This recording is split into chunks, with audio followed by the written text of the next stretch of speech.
Hello everyone and welcome back to another reaction video. Today we are watching SpongeBob Conspiracy number 5, the Neptune Theory. Now,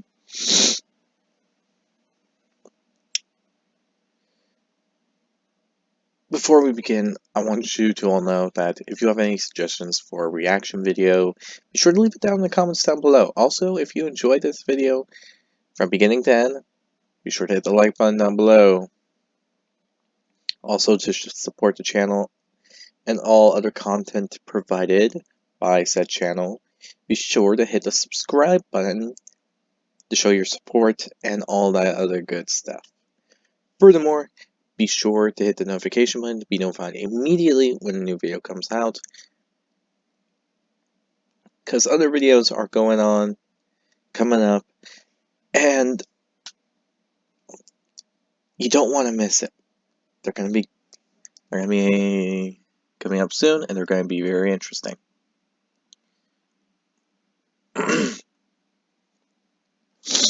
Speaking of that, be sure to check out the channel for other content provided.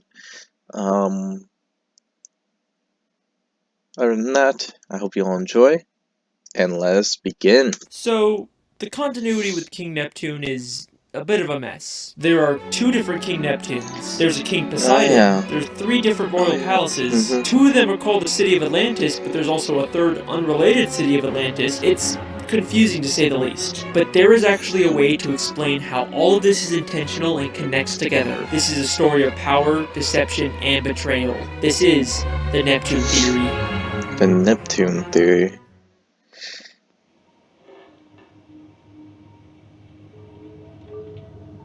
That was probably nothing.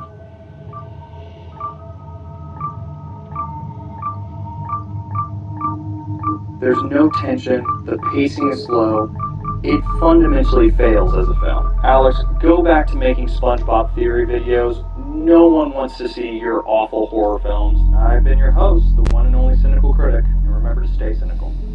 See you later.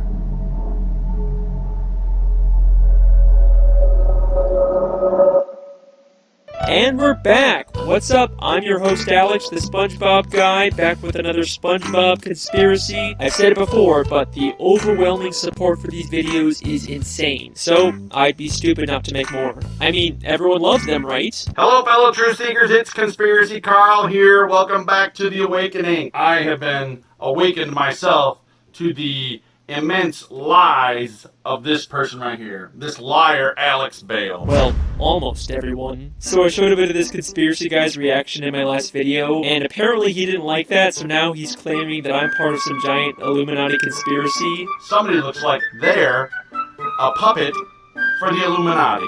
Yes, you sir, have been inserting secret messages into your videos.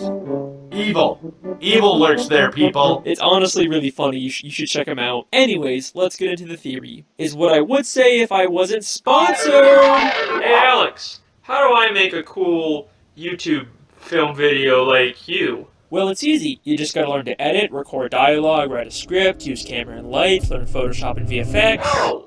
How the heck am I gonna learn to do all that? All you gotta do is go to Skillshare! Skillshare is an online learning platform that offers thousands of different classes where you can learn filmmaking, editing, Photoshop, and pretty much anything. And you can watch all of Skillshare's videos without any annoying ads interrupting. Boy, I sure hate when that happens. I'm thinking about getting into bird watching, so I'm taking bird identification for beginners. That bird has a conical-shaped bill. Thank you, Alfred Curling. The first 1,000 people to go to the link in the description will get their first month free. Just be careful not to learn too much. Wow, this is so great. I'm learning so much. That's maybe too much. That's a northern royal flycatcher. You can tell by its fan-like crest and long bill. Now on to the theory.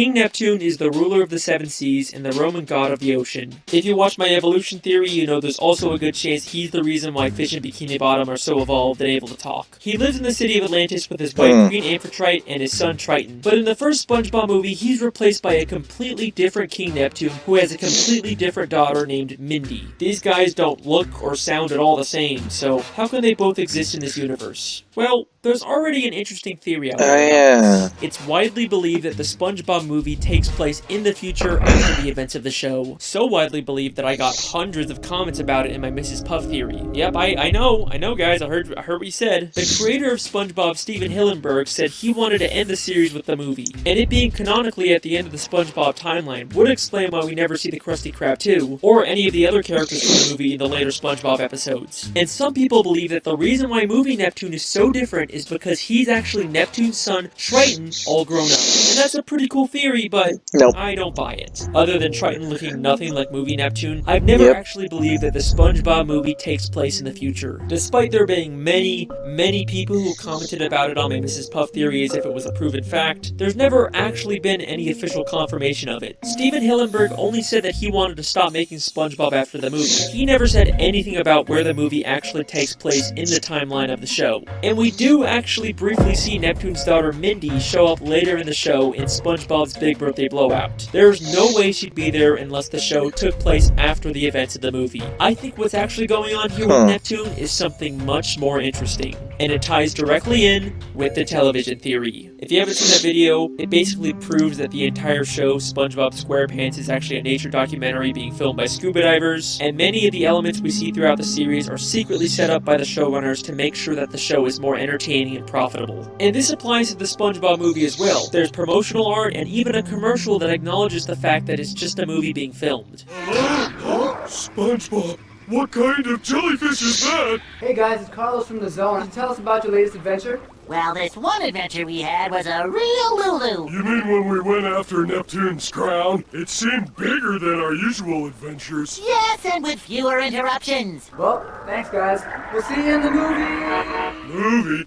What's that? I know. I think the real reason why Neptune looks so different in the movie is because the filmmakers couldn't get the real King Neptune, the literal god of the sea, to show up for a movie. So they hired an actor to pretend to be the king. And there is actually a ton of evidence in the show to support this. King Neptune is supposed to live in the great that city actually of makes Atlantis, sense. but in the movie he just lives in some random sandcastle, almost like they just built a discount version for the movie. But the real evidence comes from season 10, episode 18, Lost and Found, where SpongeBob goes beneath the Krusty Krab to look for something in the Lost and Found. As he searches through this surprisingly massive collection of items, on one of the shelves we see something I really need to see some of these new the episodes. crown worn by King Neptune in the SpongeBob movie. Really?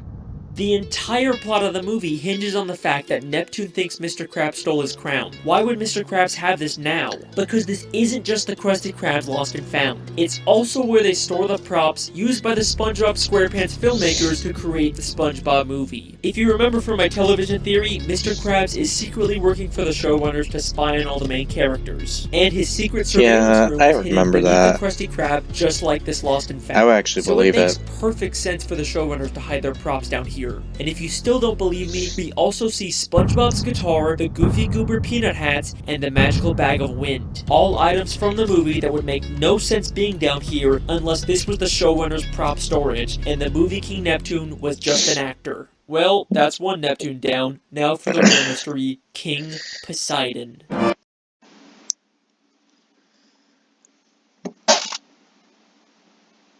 Okay, so the first part wasn't bad.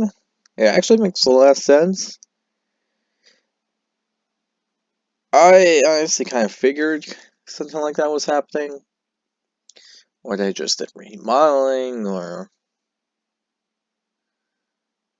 I don't know. But it's good to get some clarity on that.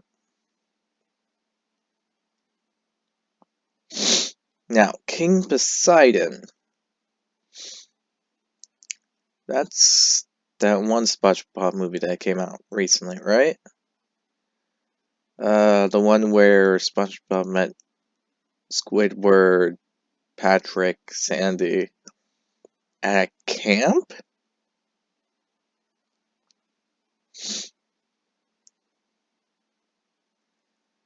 I think that one's an alternate timeline, to be honest. Because I did see the movie, and I think there's a scene.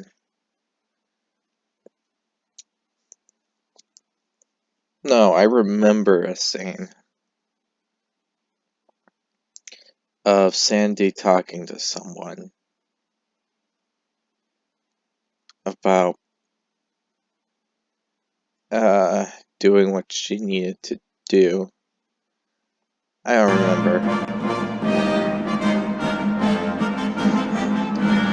In the third SpongeBob movie, Sponge on the Run, the King of the Sea is Yeah, yet that again replaced by a new character, King Poseidon, the Greek god of the ocean. He actually does live in the city of Atlantis, except instead of the ancient royal architecture, it's a giant casino designed to make money. It'd be easy to say that these are just two separate kings that rule different areas of the sea, but they both claim to be the ruler of the seven seas. So how can two different characters both be the king of the same seven seas? The answer to that question actually has to do with a place called Camp Coral. Throughout the third SpongeBob movie, we keep cutting back to flashbacks of a younger SpongeBob and all the other characters when they all went to summer camp together. This was all to set up a spin-off show called Camp Coral that followed these younger characters. Now at first, I just wrote the show off as SpongeBob following the trend of making all their characters younger to appeal to a younger demographic. It's been done before and it's never very good. They also completely contradict the continuity of the main show by having characters like Sandy and SpongeBob meet as kids when we know they actually met as adults in the main show. Look, I am having a hard enough time figuring out this show's continuity on its own. I do not need another show full and of I'm also not a big fan of Teen Teen Titans Go. But the creators actually did something very clever to make the continuity work.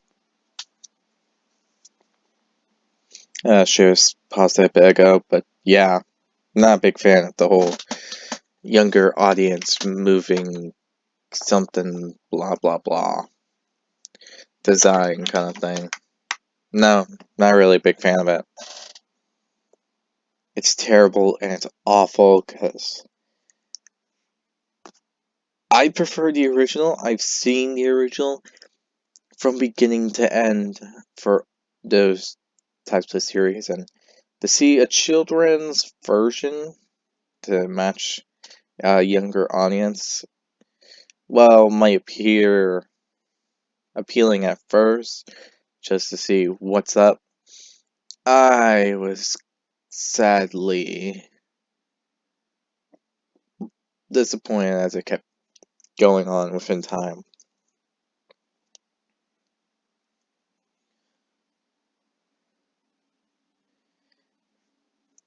Very disappointed with those types of The things. 7th episode of Camp Coral ends with one of the biggest plot twists I've ever seen from the show.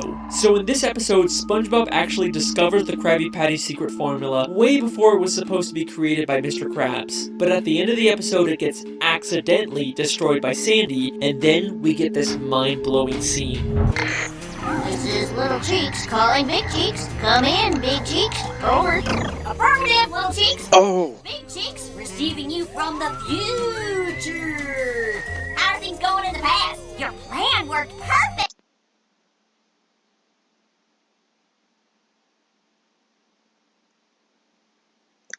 Oh, it was in the movie. It was that show.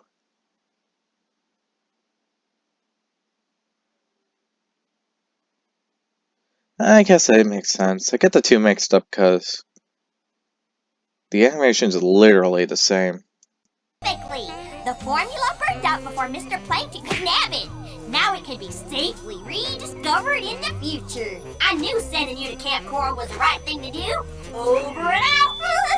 Bye, future me. Mission accomplished, timeline preserved. Now everything can continue just the way it's always been. So Sandy used time travel to send her past self to Camp Coral so that she could make sure the Krabby Patty formula didn't get discovered before it was supposed to. They actually figured out a way to make this messed up continuity make sense. Don't you dare tell me this show doesn't care about its continuity. Can I also just say that this scene lines up perfectly with my television theory? A major part of that theory is that Sandy is actually a spy working for the showrunners and is secretly making sure everything stays on track. And then what do we see a month after I post my theory? Sandy secretly secretly manipulating everyone to keep the show on track. Just gonna give myself a little pat on the back there. But enough gloating. What does any of this have to do with King Poseidon? Well, this proves that Camp Coral and the movie that sets it up are in an alternate timeline. The events that have taken place in the show are not the same events in this movie. The continuity errors like Sandy and Spongebob meeting, or Poseidon being the king of the sea instead of Neptune, can be explained by this shift in the timeline. So there you go. King Poseidon and King Neptune are from completely separate timelines. SpongeBob doesn't That's why meet we Sandy never until see she's any like an reference to King adult. Poseidon in the show. And that is the Neptune theory. Huh. I mean, that wasn't so hard. I guess I'm done here. Neptune stirred up quite a gale tonight. He must be mad about something. That's silly. Everyone knows Poseidon is ruler of the undersea. Everyone knows Poseidon is ruler of the undersea. Why can anything ever be easy? It's never is, actually. This is the clip that really made me decide to make this theory. The beginning of Season 5, Episode 19, Spongehenge, shows two fish arguing over... That's the one where SpongeBob has weird sounds coming out of his body to the point where he actually has to run away from Bikini Bottom because jellyfish are attracted to that sound, and so on and so forth. Whether Neptune or Poseidon is the real ruler of the sea. It's like the creators are directly telling us that both of these characters somehow exist in the same timeline, and it's our job to figure out how the puzzle pieces fit together. So, let's take a look. Wait, so they're not alternate timelines? Similar appearances and personalities, there is one very important difference between them. Poseidon doesn't have powers. We've seen many times that King Neptune has magical abilities that he can use at any time, even without his trident. But in the entire third SpongeBob movie, we never see Poseidon use any powers or magical abilities, except for lighting up his trident, but all he has to do for that is just flip a switch, and we know from the episode Trident Trouble that you don't even need to be a god to use the trident. And at the end of the third movie, we find out Poseidon is actually in terrible shape. If you remember at the end of the episode Neptune's Spatula, Neptune briefly turned SpongeBob into a god, and we can see that having god powers gives you a perfect body. So why is Poseidon in such terrible shape? Because he doesn't actually have powers, only Neptune does. Even Neptune's wife, Queen Amphitrite, has to use technology to zap someone, unlike Neptune, who only has to use his finger in the exact same episode. He is clearly the only one with powers, but why? To answer this question, we first have to understand the origins of King Neptune. Now, throughout the show, there is very little information on Neptune's past. I read the Wikipedia, I looked through the comic books, the video games, but I just couldn't find anything that would help me. But then I remembered there are SpongeBob shorts, which are like mini episodes that only air once, usually to promote something. So I started looking to see if there were any that could help us, and lo and behold, there is a SpongeBob short called The Story of King Neptune. Huh. Yeah, I guess that could be helpful. This short is about SpongeBob telling Patrick the origins of King Neptune, but it's not entirely clear whether it's true. The story of King Neptune. When King Neptune was a little Neptune, his mother set him adrift in a river. As he floated along, a radioactive meteor fell to Earth. An alien appeared and anointed the infant with super Neptune fluid. Is that really the origin of King Neptune? Sure. So King Neptune was abandoned as a baby and then given his powers by aliens. But SpongeBob is holding an upside-down comic book, so it feels a lot like something he just made up. And SpongeBob is not the most reliable narrator. Unless there's something in the story that we can definitively prove, I don't think we can use it for a theory. Like, do you really expect me to believe that Neptune got his powers from aliens? I mean, we've never even seen aliens in the show before. Except, we have. And they just so happen to also live in a city called Atlantis. Season 5, Episode 12, Atlantis. Oh, yeah! We see another completely different Atlantis, the lost city of Atlantis. A city that's home to a race of aliens. The Atlantean aliens traveled billions of light years to come to this planet and build their city. For reasons unknown, this great city disappeared one day, but no ruins were ever found. All the inventions you take for granted were given to us by the Atlanteans. They were a peaceful race of aliens who shared their technology, but then mysteriously disappeared for some reason. And take a guess what we find when we look inside of that city. A massive sculpture of King Neptune. That story about aliens giving Neptune his powers doesn't sound so far-fetched now, does it? And that's not all we find.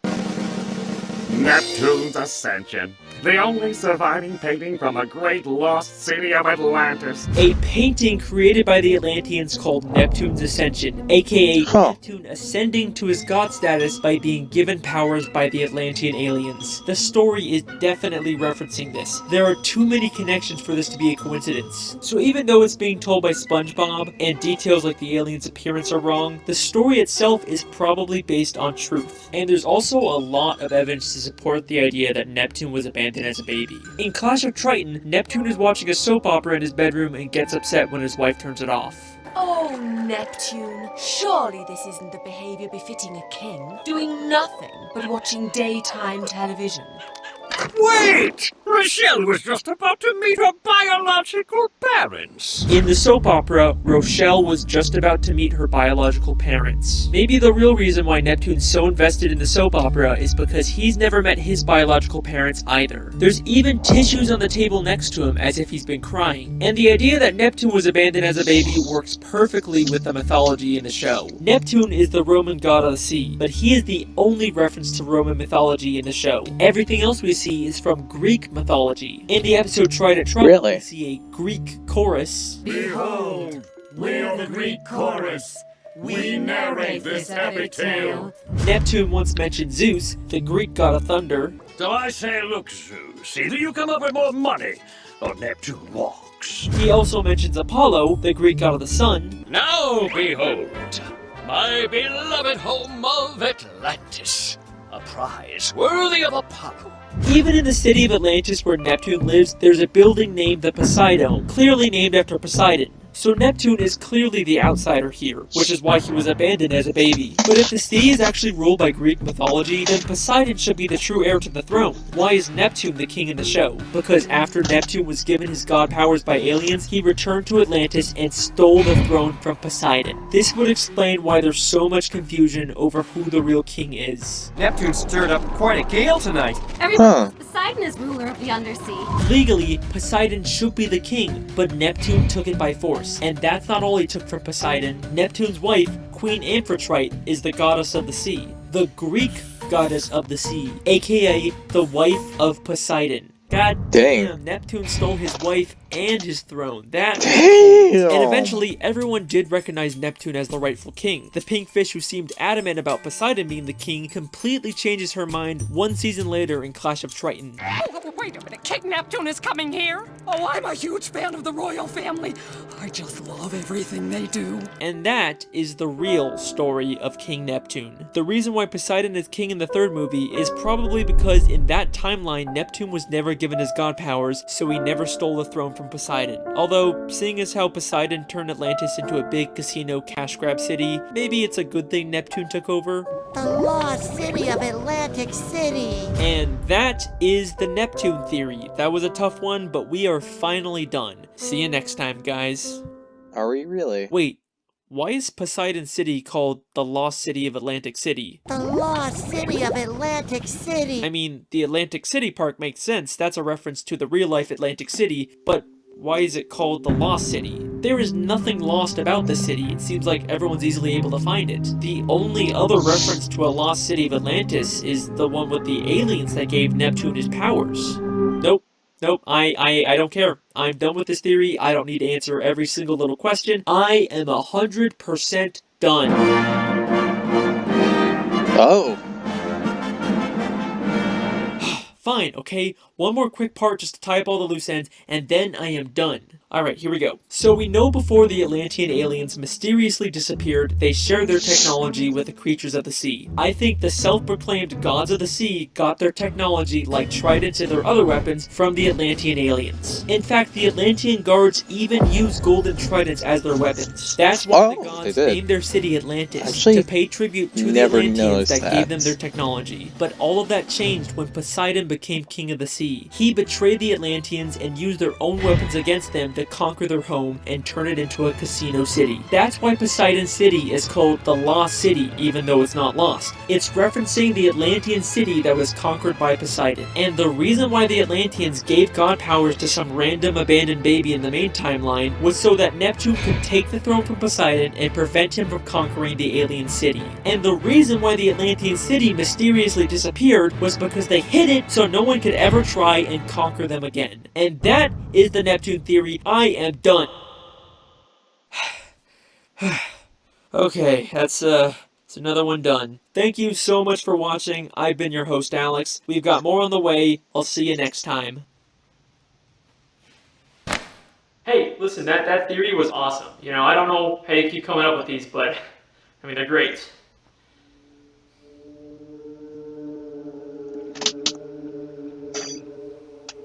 And listen, you were totally right. You know, the people want SpongeBob theories, so who am I to ignore them? So, thank you.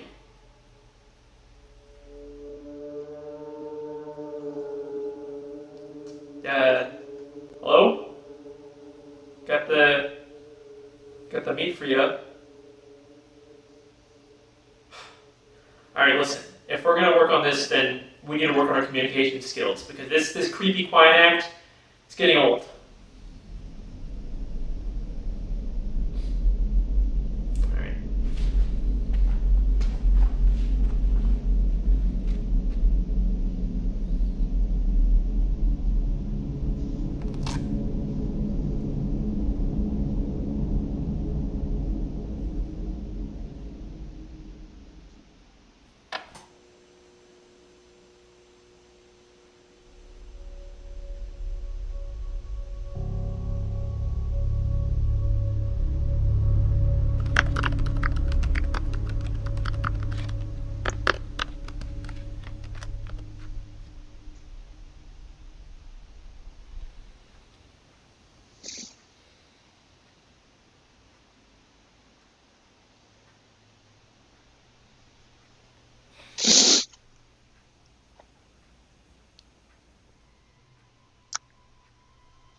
Alright. Why are you on my ceiling?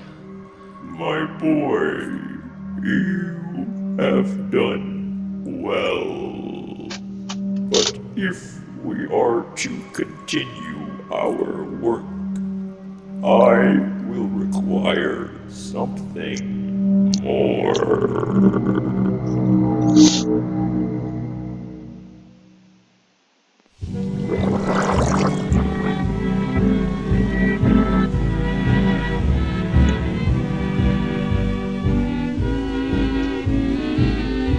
He's really good on the horror effect.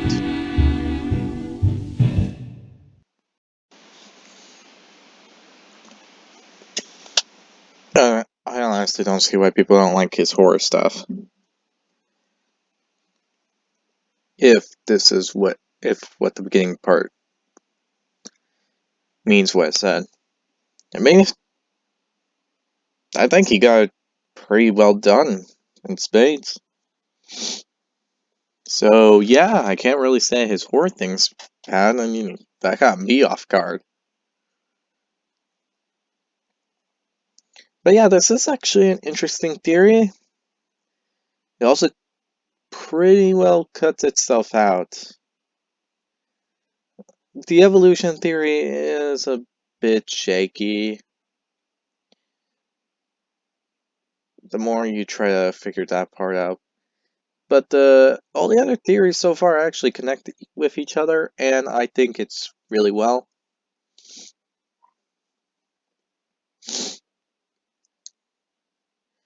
Though, this coming Saturday, I am going to do the SpongeBob Conspiracy number 6, the Goofy Goober Alien Death Cult.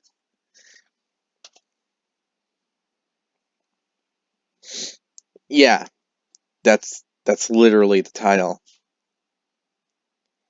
And now I'm even more curious about it, and I'm pretty sure I don't want to be, considering the fact that Goofy Goober has like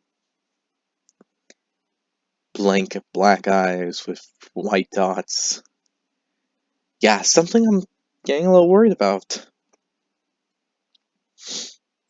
I'm worried this is going to be the darkest theory I'm ever going to see. But anyway, I hope you all enjoy. If you did, be sure to hit the like button down below. Also, be sure to leave in the comments anything you want me to react to.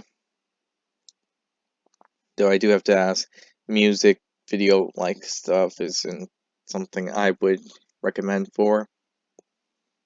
Because I really can't deal with that copyright claim. No siree.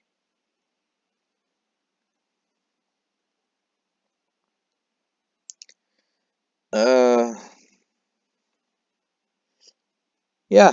But anyway, if you want to support the channel and all that, be sure to hit the subscribe button to support it.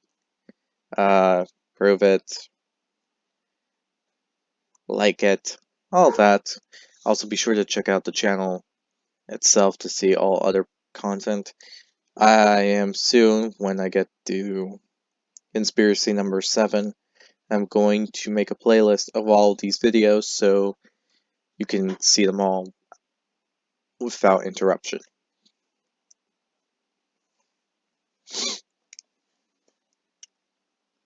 So yeah, be on the lookout for that.